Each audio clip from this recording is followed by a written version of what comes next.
বাসায় মেহমান আসবে, তাই তো রান্নার প্রস্তুতি চলছে। কি কি রান্না করলাম সবই থাকছে ভিডিওতে। আসসালামু আলাইকুম এভরিওয়ান, সবাই কেমন আছেন? আলহামদুলিল্লাহ ভালো আছি। ঘুম থেকে উঠেই দেখি একদম মাংস চলে এসেছে বাসায়।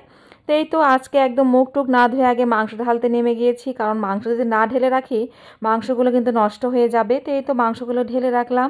এক ভাই এসে মাংস দিয়ে গেছে। সাবার পাপা এক ভাইকে অর্ডার করেছিল, সে এসে বারে বারে আমাদের বাসায় মাংস দিয়ে যায়, কিনতে যেতে হয় না। তো এখানে মাংসগুলো আমি ভাগ করে উঠিয়ে রাখবো। তো এখানে আমি অনেকগুলো ভাগ করে রেখেছি, যেহেতু 5 কেজির মতো মাংস আছে প্রায়। তো 5 কেজির মাংস তো একদিনে খাওয়া সম্ভব না, আর বাসায় যে মেহমান আসবে তা খুবই সামান্য, আমার বোন এবং বোনের ছেলে। তো 2 জন মানুষের জন্য, আর আমরা খাবো, এই জন্য এইটুকু মাংস রাখলাম খাওয়ার জন্য, রান্না করার জন্য। আর বাকি সবগুলো মাংস একদম প্যাকেট করে উঠিয়ে রাখবো। তো এখানে আমি সুন্দর করে প্যাকেট করে নিয়েছি, প্রায় 6টা ভাগ করে নিয়েছি। মানে এইভাবে অল্প করে ভাগ করে নিয়ে রাখলে কি হয়, যখন রান্না করি তখন খুব সুবিধা হয়। একদম বের করে একটা প্যাকেটে সুন্দর করে একটু আলু টালু দিয়ে রান্না করা যায়, বা বিরিয়ানি যেটাই করি না কেন অনেক সুবিধা হয়। এই জন্য আমি এরকম করে ভাগ করে করে সুন্দর করে পলিথিনে করে নিচ্ছি। এইভাবে এখন আমি ডিপ ফ্রিজে উঠিয়ে রাখবো। তো এভাবে রাখলে আমার কাছে ভালো হয়। তো এখানে যে ডিপ ফ্রিজে এসে দেখি, ডিপ ফ্রিজের মধ্যে দেখতেই পাচ্ছেন একদম হয়ে গেছে।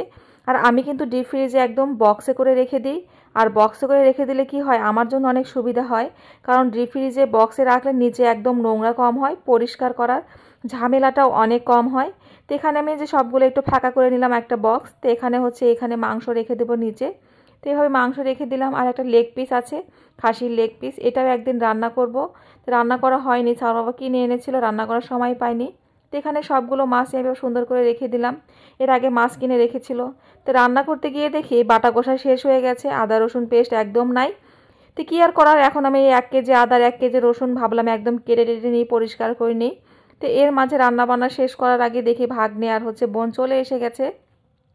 তাই তো ভাগ্নে একদম এসে মোবাইলে একদম দেখা শুরু করে দিয়েছে। তো এখানে পরে মাংস টাংসর জন্য একদম আদা রসুন পেস্ট করে নিয়ে মাংস রান্না শুরু করে দিয়েছি।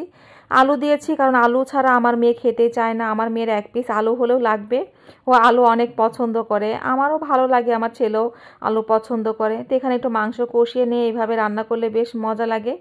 তো ভাবলাম আজকে একটু কড়াইয়ে কষিয়ে কষিয়ে রান্না করি। আমরা আসলে যতই ফ্রাই প্যান যত কিছু রান্না করি না কেন, কড়াইয়ে রান্না করার একটা শান্তি আলাদা। আগে আসলে কড়াই রান্না করা হতো, এখন জানি সবাই ফ্রাই প্যান অনেক কিছুই ব্যবহার করে। আমার কাছে কেন জানি কড়াইয়ে রান্নাটাই বেশি মজা হয়, মনে হয় কষিয়ে কষিয়ে রান্না করলে বেশি ভালো লাগে। তো এখানে যে বাঁধাকপি আর আলু কেটে নিয়েছি কুচি করে নিয়ে, এটা একদম ছোট ছোট চিংড়ি মাছ দিয়ে আমি রান্না করব। তো এখানে কড়াইয়ে তেল, কাঁচামরিচ, একটু পেঁয়াজ দিয়ে, হলুদ দিয়ে চিংড়ি মাছটা একটু ভেজে নিচ্ছি। নিয়ে এর ভিতর আমি যে বাঁধাকপি দিয়ে দিচ্ছি।